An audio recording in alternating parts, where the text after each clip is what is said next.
Letter from the Birmingham Jail by Martin Luther King Jr. While confined here in the Birmingham jail, I came across your recent statement calling our present activities unwise and untimely. Seldom, if ever, do I pause to answer criticism of my work and ideas. If I sought to answer all of the criticisms that came across my desk, my secretary would be engaged in little else in the course of the day, and I would have no time for constructive work. But since I feel that you are men of genuine goodwill and your criticisms are sincerely set forth, I would like to answer your statement in what I hope would be patient and reasonable terms. I think I should give the reason for me being in Birmingham, since you have been influenced by the argument of outsiders coming in. I have the honor of serving as the president of the Southern Christian Leadership Conference, an organization operating in the southern states, with headquarters in Atlanta, Georgia. We have some 85 affiliate organizations all across the South, one being the Alabama Christian Movement for Human Rights. Whenever necessary and possible, we share staff, educational, and financial resources with our affiliates. Several months ago, our local affiliate here in Birmingham invited us to be on call to engage in a nonviolent direct action program, if such were deemed necessary. We readily consented, and when the hour came, we lived up to our promises. So I am here along with several members of my staff because we were invited here. I am here because I have basic organizational ties here. Beyond this, I am in Birmingham because injustice is here. Just as the 8th century prophets left their little villages and carried their "thus saith the Lord" far beyond the boundaries of their hometowns, and just as the Apostle Paul left his little village of Tarshish and carried the gospel of Jesus Christ to practically every hamlet and city of the Greco-Roman world, I too am compelled to carry the gospel of freedom beyond my particular hometown. Like Paul, I must constantly respond to the Macedonian call for aid. Moreover, I am cognizant of the interrelatedness of all communities and states. I cannot sit idly by in Atlanta and not be concerned about what happens in Birmingham. Injustice anywhere is a threat to justice everywhere. We are caught in an inescapable network of mutuality, tied in a single garment of destiny.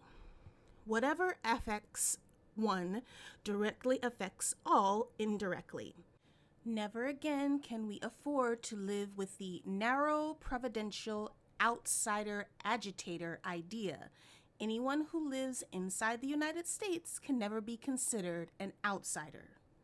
You deplore the demonstrations that are presently taking place in Birmingham, but I am sorry that your statement does not express a similar concern for the condition that brought the demonstration into being. I am sure that each of you would want to go beyond the superficial social analyst who looks merely at the effect and does not grapple with the underlying cause.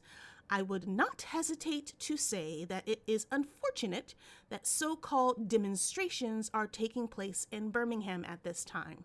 But I would say in most emphatic terms that it is even more unfortunate that the white power structure of this city left the Negro community with no other alternative. In any nonviolent campaign, there are 4 basic steps. Collection of the facts to determine whether injustices are alive, negotiation, self-purification, and direct action. We have gone through all of these steps in Birmingham. There can be no gainsaying of the fact that racial injustice engulfs this community.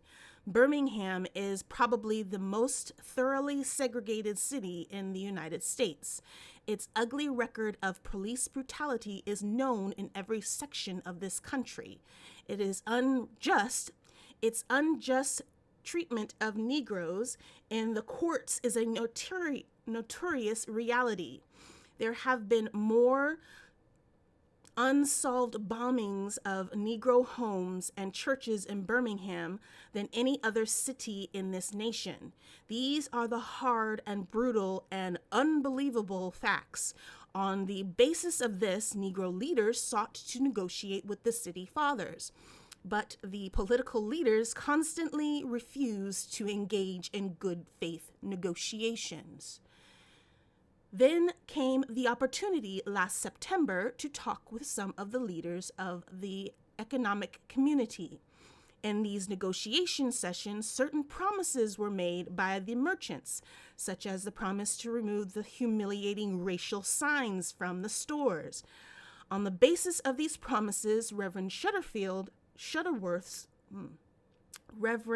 Shuttleworth and the leaders of the Alabama Christian Movement for Human Rights agreed to call a moratorium on any type of demonstration.